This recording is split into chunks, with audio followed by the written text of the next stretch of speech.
Hola, buenas tardes.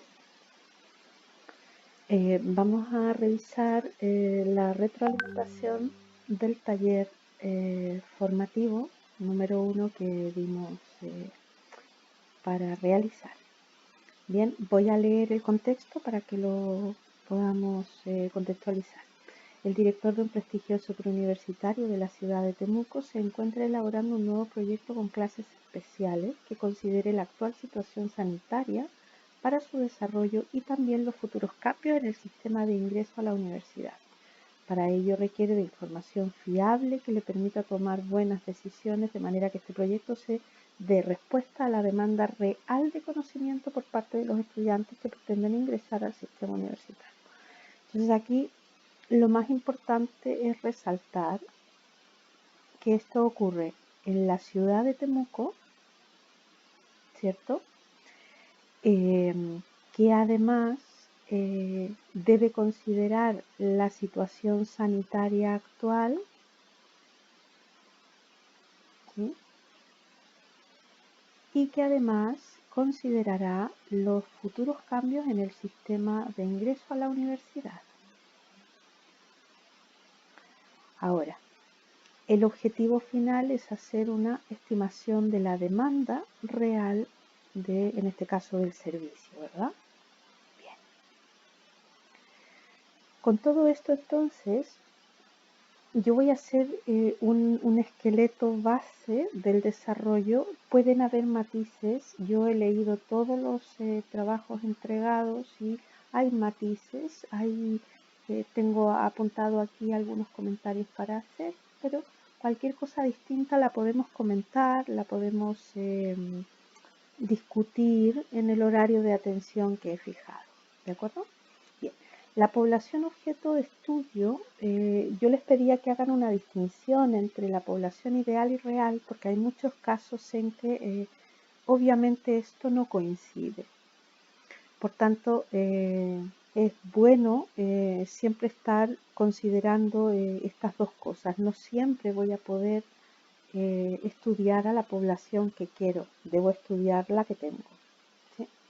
Bien, entonces la población ideal sería todos aquellos estudiantes de Temuco que quieren ingresar a la universidad, pero es difícil identificarlos y por lo tanto lo real serían aquellos estudiantes que están en primero, segundo, tercero y cuarto medio, porque muchos colegios comienzan ya en primero medio a prepararles. Ahora, si alguien dijo tercero y cuarto medio, igual es correcto, pensando en que allí se centra a lo mejor el 60 o el 70% de los estudiantes son de entre tercero y cuarto medio. ¿Sí? Bien, definida la población entonces, vamos a reconocer la unidad muestral y el elemento que en este caso coinciden sería el estudiante, ¿verdad? Perfecto. Vamos al paso C. En el paso C nos pide que hagamos una propuesta metodológica de muestreo probabilístico informando, ¿verdad?, los motivos de la elección y más o menos cómo sería la aplicación. Si bien es cierto, aquí hay podríamos proponer varias alternativas. Me parece que la más adecuada o dentro de las más adecuadas, esta es una de ellas, que sería un muestreo bietápico, es decir, en una primera etapa estratificar, producto de que la población primero es conocida, ¿cierto? Por eso puedo aplicar un muestreo probabilístico. Y por otro lado, sé que es heterogénea, dado que los estudiantes vienen de colegios distintos, ¿cierto? Colegios municipales, particulares, subvencionados, etcétera. Y por otro lado, que vienen de distintos cursos. Vienen de distintas localidades, a lo mejor, ¿verdad?, dentro de la misma comuna de Temuco. Entonces hay una serie de variables que están generando estas diferencias, ¿cierto?, que provocan que la población sea heterogénea. Por ello entonces se justifica el muestreo estratificado. Y una vez habiendo hecho los estratos con una o dos variables de estratificación, como las que se comentan aquí, luego ya dentro de cada estrato homogéneo se puede aplicar un muestreo aleatorio simple, ¿cierto? Siempre y cuando el listado esté ordenado, porque entonces serían un grupo homogéneo y todos tendrían las mismas posibilidades de ser elegidos, ¿cierto? Ahora, si ese listado estuviera ordenado, lo suyo sería aplicar dentro de cada estrato un muestreo sistemático, ¿verdad? Porque de esa manera resguardamos que los integrantes tanto del inicio de la lista como del final de la lista sean considerados también en la muestra, ¿sí? Entonces, esa sería una de las buenas opciones. Ahora, ¿cómo ejecutamos la aplicación? Dijimos en un principio, aplicamos una variable de estratificación que parece ser la más lógica, el tipo de colegio, pensando en que tenemos colegios particulares, ¿sí? Subvencionados y municipales, y que la proporcionalidad más o menos, no es exacta, pero más o menos podría ser esta, ¿sí? A modo de ejemplo nada más. Entonces, si hacemos una primera estratificación por el tipo de colegio y volvemos a considerar que el tamaño de muestra está resuelto, dado que solo estamos mirando metodología de muestreo y no estamos hablando de la formulación del tamaño de muestra, entonces voy a suponer los 384 que ya sabemos, ¿verdad? Como muestra.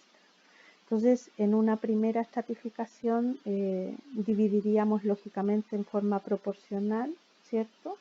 Si el 25% son particulares, entonces 96 de los 384 corresponderían a alumnos de colegios particulares. El 40% de los 384 significa que 154 estudiantes corresponderían a colegios subvencionados, y del 35% de los colegios municipales significaría que 135 estudiantes vendrían de esos colegios. Bien, entonces estamos en proceso de hacer la segunda estratificación, que a lo mejor en este caso podría ser por curso, ¿cierto? Sacaríamos entonces de primero a cuarto medio, o si alguien propuso de tercero y cuarto medio, dividiríamos estos 96 en tercero y cuarto medio, o en su defecto, como se propone aquí, de primero a cuarto medio, y tendríamos los distintos estratos, ¿sí? Ahora, como suponemos que este es un muestreo probabilístico y la población es conocida, se supone entonces que yo puedo finalmente seleccionarlos del listado disponible, ¿sí? Con alguna metodología de selección aleatoria, ¿sí? Y de esa manera habríamos aplicado el muestreo probabilístico. Quiero mencionar el muestreo por conglomerados porque algunos lo propusieron. El muestreo por conglomerados perfectamente podría ser aplicado. El único problema es que el muestreo por conglomerados obliga a trabajar en terreno, es decir, hacer un proceso de selección de los distintos cuadrantes de la ciudad de Temuco. Eso significa un trabajo de campo tremendo, y luego también el gasto, ¿sí? Entonces, si bien es cierto, es posible, es una alternativa poco viable por lo costosa que es, ¿sí? Porque hay que salir a terreno, hay que muestrear las manzanas, primero los cuadrantes del mapa cuadriculado de Temuco. Dentro de cada cuadrante hay que muestrear las manzanas, y dentro de cada manzana las casas, ¿sí? Entonces, aparentemente sería muy engorroso, muy costoso, y llevaría también mucho más de tiempo que a lo mejor del que se dispone, pero, insisto, sería una alternativa. En el apartado D nos piden proponer un muestreo no probabilístico, ¿sí? Entonces, el muestreo no probabilístico más adecuado en este caso pareciera ser también un muestreo bietápico, es decir, en 2 etapas. En una primera etapa por cuotas, dado que la población es desconocida, ¿cierto? Porque se nos pide que sea no probabilístico, por lo tanto la población no se conoce. Y lo otro es que tenemos una población heterogénea claramente, por lo que ya hemos dicho, ¿no? Distintos colegios, distintos cursos, distintas localidades, etc.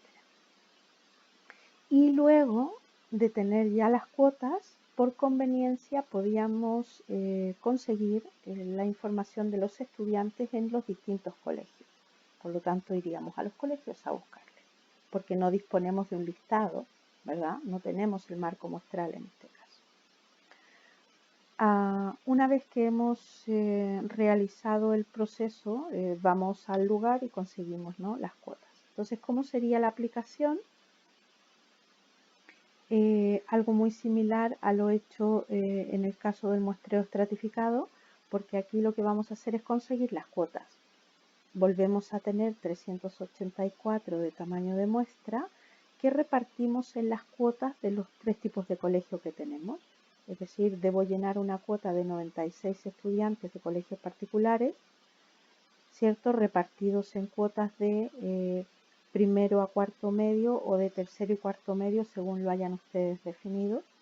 Y lo mismo para el 40% de colegios subvencionados y la cuota de 35% de colegios municipales.